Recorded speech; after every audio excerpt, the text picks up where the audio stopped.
Oh, hey, how's it going? Yeah, I think I'm gonna be sending back my Apple Watch Ultra. But wait, hold on a minute. Wait until you hear my justification for this. Okay, I'm here to give you my 2 cents on the Apple Watch Ultra because frankly, that's all I really had left when buying it. I am completely broke.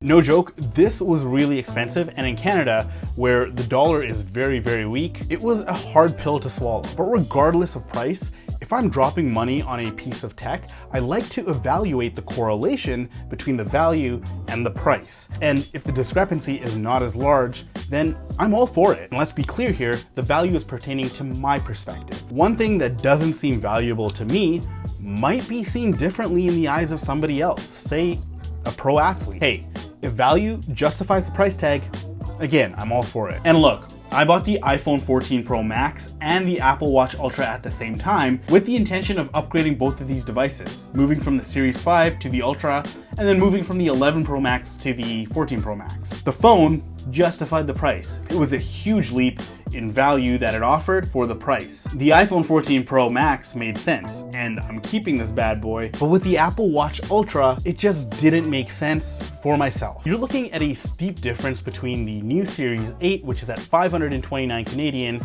compared to the Ultra, which is 1,099 Canadian, and that's without taxes and fees. And I'm currently in one of the most expensive provinces in Canada, so 13% HST is not appealing at all. Now, forget about the tax, that is a massive discrepancy in the base price. Is it really worth it? I'm having a very hard time trying to justify this. You don't even pay that much when you're moving between the iPhone to the iPhone Pro to the iPhone Pro Max. So why is there such a huge discrepancy between the regular Apple Watch and the Ultra Apple Watch? The more I thought about it, the more I realized this is not tailored to the average individual. Albeit, I wish the new Series 8 came with the same design, the flatter screen, and the customizable action button. That's really all I want from the Ultra. Everything else just seems like features that I would never ever use. Of course, if you're a pro, and I mean a pro athlete or a avid hiker, an adventurist, not just someone who hikes like maybe 3 to 4 times a year like me. If you're a pro athlete, then yes,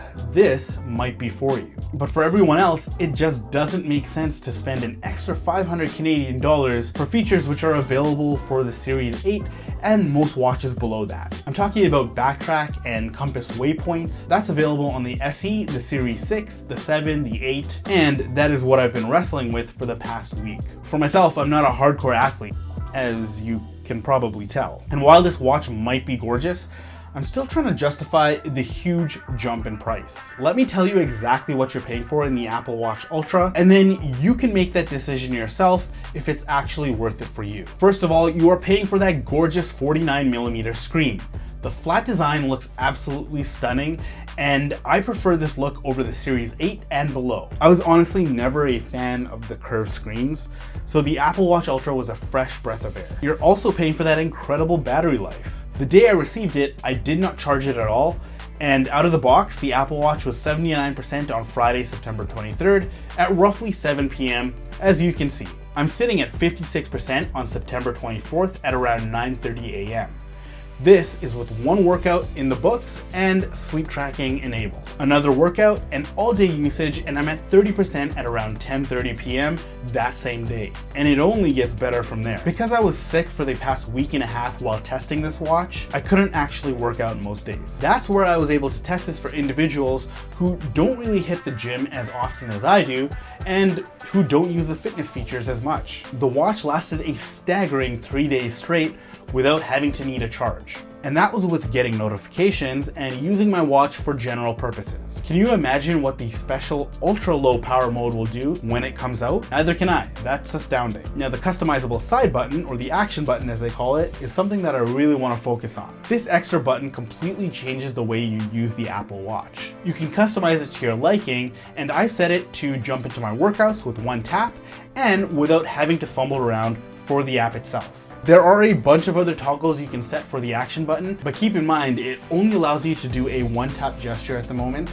or to hold it down to enable the SOS siren or any emergency features. I hope they bring the ability to customize it with multiple taps so that you can bring up more than one action. The 86 decibel SOS siren is pretty loud here.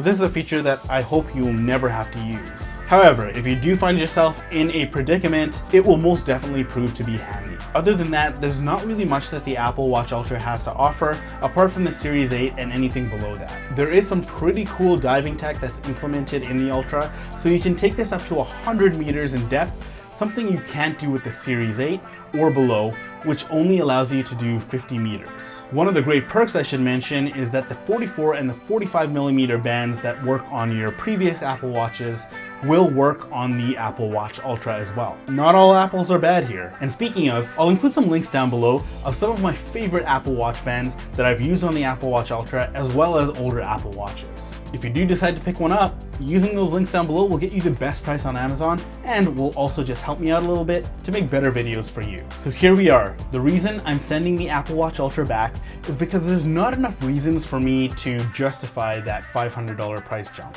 It's not enough to entice me to really keep it. My Series 5 is perfect. It has smooth animations and has all the functionality that I need, so why change now? What do you think? Am I a fool for sending this back, or do you agree with me? I'm open to hearing your thoughts. Please be respectful in the comments down below. I will respond to you. I appreciate you taking the time to hear me out. If you like kicking it with me, hit that subscribe button so you can see more content like this. Don't forget, when it comes to tech, the Tech Vengers are there. We got your back.